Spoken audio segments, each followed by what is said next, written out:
ಎಲ್ಲರಿಗೂ ನಮಸ್ಕಾರ. ಇವತ್ತಿನ ಈ ಸಮಾರಂಭಕ್ಕೆ ಆಗಮಿಸಿ ವೇದಿಕೆ ಮೇಲೆ ಆಸೀನತ ಎಲ್ಲ ಗೌರವಾನ್ವಿತ ಅತಿಥಿಗಳೇ ಹಾಗೂ ಎಲ್ಲ ಕಡೆ ಆಗಮಿಸಿದಂತ ಎಲ್ಲ ನಮ್ಮ ಕ್ರೀಡಾಪಟುಗಳೇ, ಇವತ್ತು ನಾಗನೂರು ಪ್ರೀಮಿಯಂ ಲೀಗಿನ 5ನೇ ಸೆಷನ್ ಅದ. ಇವತ್ತೇನು ತಾವು ಸ್ಪೋರ್ಟ್ಸ್ ಆಯೋಜನೆ ಮಾಡಿದ್ದೀರಿ.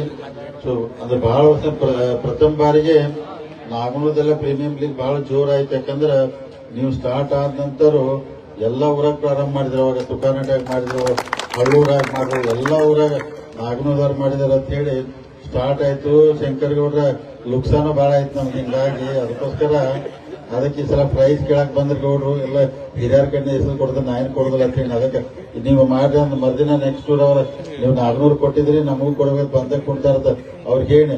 ಅದಕ್ಕೆ ತಾವೆಲ್ಲರೂ ಒಳ್ಳೆತನ. ಯಾಕಂದ್ರೆ ಈಗ ನೋಡಿ ಮೊದಲೆಲ್ಲ ಕ್ರಿಕೆಟ್ ಇರ್ಬೋದು, ದೊಡ್ಡ ದೊಡ್ಡ ಆಟಗಳು ಎಲ್ಲ ದೊಡ್ಡ ದೊಡ್ಡ ಊರಾಗ ಆಗ್ತಿದ್ವು. ಆದ್ರೆ ಇವತ್ತು ಸಣ್ಣ ಹಳ್ಳಿ ಇರ್ಲಿ, ದೊಡ್ಡದಿರ್ಲಿ ಅಥವಾ ದೊಡ್ಡ ಸಿಟಿ ಇರ್ಲಿ, ಎಲ್ಲಾದ್ರೂ ಅಷ್ಟು ಟ್ಯಾಲೆಂಟ್ ಬಂದ್ಬಿಟ್ಟೈತೆ ನಮ್ಮೆಲ್ಲ ಯುವಕರಲ್ಲಿ. ಇಷ್ಟು ಚಲೋ ಅಂದ್ರೆ ಕ್ರಿಕೆಟ್ ಆಡ್ತಾರೆ. ನಿಮ್ಗೆ ಒಂದೇ ಉದಾಹರಣೆ ಹೇಳ್ಬೇಕಂದ್ರೆ ನಾವೆಲ್ಲ 1983ನೇ ಇಸ್ವಿಯಾಗ ಫಸ್ಟ್ ಟೈಮ್ ಅಂದ್ರೆ ಇಂಡಿಯಾ ವರ್ಲ್ಡ್ ಕಪ್ ಗೆದ್ಕೊಂಡ್ ಬಂದಿತ್ತು. ಅವಾಗ ಟಿವಿ ನೀರಾಕೆಲ್ಲ ಕಾಮೆಂಟ್ರಿ ಎಲ್ಲ ಹೇಳ್ತಿದ್ರು. ಅವಾಗ ನಾವೆಲ್ಲ 10th ಅದ ಪಾಸ್ ಆಗಿ ಫಸ್ಟ್ ಇಯರ್ ಕೊಂಡಿದ್ವು. ಅವಾಗೆಲ್ಲ ರೇಡಿಯೋದಾಗ ಕೇಳ್ತಿದ್ವು. ಅವಾಗಿನ ನಮ್ಮ ಕ್ರಿಕೆಟ್ ಪ್ಲೇಯರ್ಗಳು ಕತಿ ಕೇಳಿದ್ರೆ ಒಂಥರ ನಮಗೆ ಬೇಜಾರಾಗ್ತೈತೆ. ಯಾಕಂದ್ರೆ ಅವ್ರಿಗೆಲ್ಲ ಇಂಗ್ಲೆಂಡ್ ಆಡಕ್ ಹೋಗಿದ್ರು. ಅವ್ರಿಗೆ ಸರಿಯಾಗಿ ರೊಕ್ಕ ಇರಾಕಿಲ್ಲ, ಶೂ ಇರ್ತಿರಾಕಿಲ್ಲ, ಅರ್ಬಿ ಇರ್ತಿರಾಕಿಲ್ಲ. ಅವರ ರಾತ್ರಿ ಯಾಕಂದ್ರೆ ಲಂಡನ್ದಾಗ ಹೋಗಿ ಅಲ್ಲೆಲ್ಲ ಬಹಳ ಕಾಸ್ಟ್ಲಿ ಇರ್ತಿತ್ತು. ಅಂದ್ರೆ ಇವರ ಅರಿವಿ ಒಕ್ಕಂತಿದ್ವಿ. ಅಂತ ಒಂದು ಟೀಮ್ ಅವಾಗ ಯಾರೂ ನಿರೀಕ್ಷೆ ಮಾಡಿದಂಗೆ ವರ್ಲ್ಡ್ ಕಪ್ 83ನೇ ಒಳಗೆ ಭಾರತ ದೇಶಕ್ಕೆ ತಂದು ಕೊಟ್ರು. ಅದಕ್ಕೆ ತಾವೆಲ್ಲರೂ ಅದ ಕ್ರಿಕೆಟ್ ಆಟ ಇವತ್ತು ಭಾರತ ದೇಶ ಒಳಗೆ ಹೆಚ್ಚು ಆಕರ್ಷಣೆ ಇರುವಂತ ಯಾವ್ದಾರ ಕ್ರೀಡೆ ಅಂದ್ರೆ ಕ್ರಿಕೆಟ್ ಬಗ್ಗೆ ಭಾರಿ ಒಲವು ತೋದಾರೆ. ಅದಕ್ಕೆ ತಾವೆಲ್ಲ ಕ್ರಿಕೆಟ್ ಜೊತೆ ತಮ್ಮ ಅಭ್ಯಾಸ ಇರಬೇಕು, ಅಥವಾ ಶಿಕ್ಷಣ ಪಡ್ಕೋಬೇಕು, ವ್ಯಾಯಾಮ ಇರಬೇಕು. ಆ ದೃಷ್ಟಿಯಿಂದ ತಾವೆಲ್ಲರೂ ಒಳ್ಳೆ ಕ್ರಿಕೆಟ್ ಆಡ್ತಾ ಇದ್ರಿ.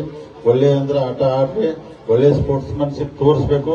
ಮತ್ತೇನಿ ನಾಗನೂರು ಪ್ರೀಮಿಯಂ ಲೀಗ್ ಆಯೋಜನೆ ಮಾಡಿದಂತ ಎಲ್ಲ ಹಿರಿಯರನ್ನ ಅಭಿನಂದನೆ ಸಲ್ಲಿಸಿ ಬಹಳ ಅಚ್ಚುಕಟ್ಟಾಗಿ ಮಾಡಿದ್ರಿ. ಮುಂದಿನ ದಿನಮಾನದಲ್ಲಿ ಇನ್ನೂ ಉನ್ನತ ಮಟ್ಟಕ್ಕೆ ಈ ಕ್ರೀಡೆ ಮುಂದೆ ಹೋಗ್ಲಿಕ್ಕೆ ಹಾರೈಸಿ ತಾವೆಲ್ಲರೂ ಇವತ್ತು ನಾನು ಇಲ್ಲಿ ಕರೆದು ಸತ್ಕಾರ ಮಾಡಿ ಮಾತನಾಡೋಕೆ ಅವಕಾಶ ಮಾಡಿಕೊಟ್ಟ ಈ ಕಮಿಟಿ ಎಲ್ಲ ಸದಸ್ಯರಿಗೆ, ಎಲ್ಲ ನಾಗನೂರು ಹಾಗೂ ಸುತ್ತಮುತ್ತ ಗ್ರಾಮದ ಹಿರಿಯರಿಗೆ ವಂದಿಸಿ ನನ್ನ ಮಾತು ಮುಗಿಸ್ತೀನಿ. ಜೈ ಹಿಂದ್, ಜೈ ಕರ್ನಾಟಕ.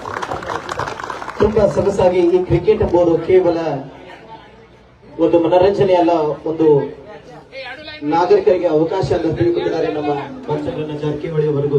ಎರಡು ತಂಡದ ಆಟಗಾರರು ಲೈನ್ ಆಗಿ ನಿಂತ್ಕೋಬೇಕು.